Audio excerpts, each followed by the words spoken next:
Well, you could have at least changed your dress from the Open. I've been wearing it every day for months now. Yes, it's my Open dress. Hello, everybody. Scott Haney here with Kara Sunland, and we're happy to bring you another live episode of Better Connecticut. Nice to see you. All new shows. Thank you so much. We're going to have so much fun. Baking cookies, making crazy cocktails. It's going to be a fun show. It is going to be a fun show. Yankees, Red Sox. We're the one state where we've got both, so maybe really you're divided. both happy. They both have a shot. At least a shot of going to the World Series. The Boston Red Sox have had a shot all year. They've had an unbelievable year. The Yankees got in on a squeaker. Well, the game was 7-2. Let's not make mincemeat about it. They did win by a victorious amount last night, but they were in the wild card. So, you know, I don't like this whole setup of wild card. I think it should be the best of the American, best of the, the National, and those two should just play it off. But here we got this wild card. So now the Yankees have to play the Boston in the best of 5. And then they'll go on to another division, and then they'll finally go on to the World Series. So we got a little ways to figure out what's going to happen. But, you know, it's kind of exciting. It gets everybody talking, especially in this state. You know, it's so divided. What are you? What are you? Well, if you had to, I know. I'm a Boston Red Sox by marriage. Dennis is from Boston. Oh, all right. But, you know. I'm a Met fan. I'm a Tigers fan. Because if I'm not, Eric Parker will hit me.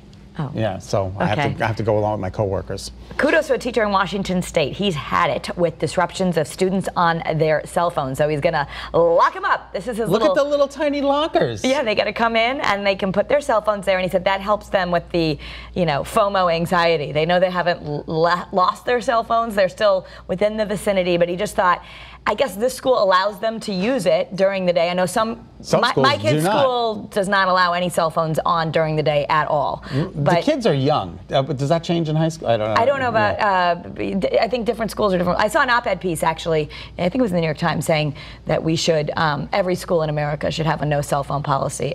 Yeah, well, you know, during school hours. And in the case of an emergency, you call this, like we used to do, my parents used to do, they call the school secretary. Right. And the school secretary gets in touch with you. Right. I don't know, it's very tempting. If you had could you imagine being in high school and having a cell phone on your desk and being able to look at the whole anything you wanted?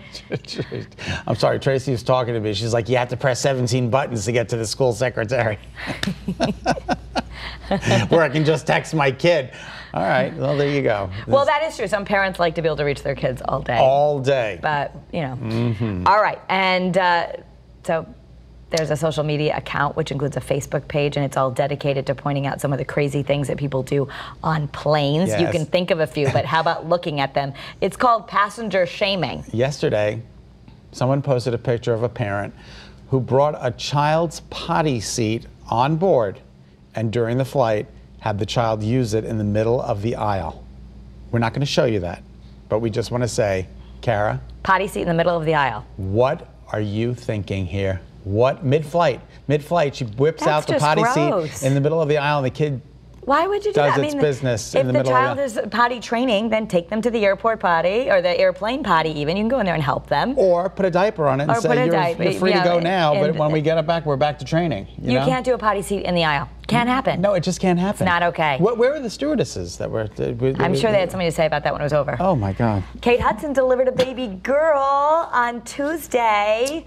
10/2/18. There she is. She's 39 years old. She's got multiple children with multiple men. Well, you know, she's from Hollywood, so. God bless her. Goldie Hawn's daughter, right? Oh, this is her first girl. And so her name is Ronnie Rose Hudson Fujikawa, and Ronnie is in honor of the grandfather of his grandfather. His grandfather, yeah. Which is really nice. So everybody's doing well and happy as can be. And they're very, very happy. Country singer Brad Paisley and his wife, actress Kimberly Williams, they opened up a free grocery store, which is really a terrific thing. And it's in Tennessee. Yeah, so, it's right by Belmont College, and they didn't want it to be like people have stigma when they go to a food pantry. I know, it's so this is just enough. A regular grocery store. You'll shop like a regular grocery store, except everything in it is free. And they said because we're all just one hardship away from perhaps needing services like that. Oh, absolutely. So we wanted people to feel like, hey, we can help you get back on your feet. Which I think is really terrific. So great. Congratulations. I think that's a great idea, too, to have like a supermarket atmosphere where you go in, you got your shopping cart, and then at the end, they ring everything up and they go, it's free. It's free. It's free. No, that's what we do at Dress for Success. You know, there are fitting rooms and racks, and it's like a shopping experience with a personal stylist because you want people to have dignity. So if anyone was wondering, what does Einstein really think about God? There is a letter that is up for auction, and he spills the beans. People have been arguing about this, but this is a letter where He basically says he doesn't believe in God at all. It's just for human weakness, and the Bible is just a bunch of stories. I don't know. I'm hedging my bets. You know, He does say, but he believes in a universal force of the natural law. We're all going somewhere, and when I get to the other side, I want to say, I'm a believer. Anyway, so it's going to go for a lot of money. They're thinking it could be more than $1 million that someone will pay for Einstein's letter. We're going to talk to Demetrius about this. I wonder if he knows anything about our next story. This crazy expensive whiskey. Did you hear about this? It's one of the world's most sought-after whiskeys, a 60-year-old. How would you say that, Kara? Macallan. The Macallan? Macallan? No, you can help us. Macallan, Macallan thank Valerio Adami? Yeah. Yeah, 1926. It was auctioned for a record almost $1.1 million. Yeah, so somebody...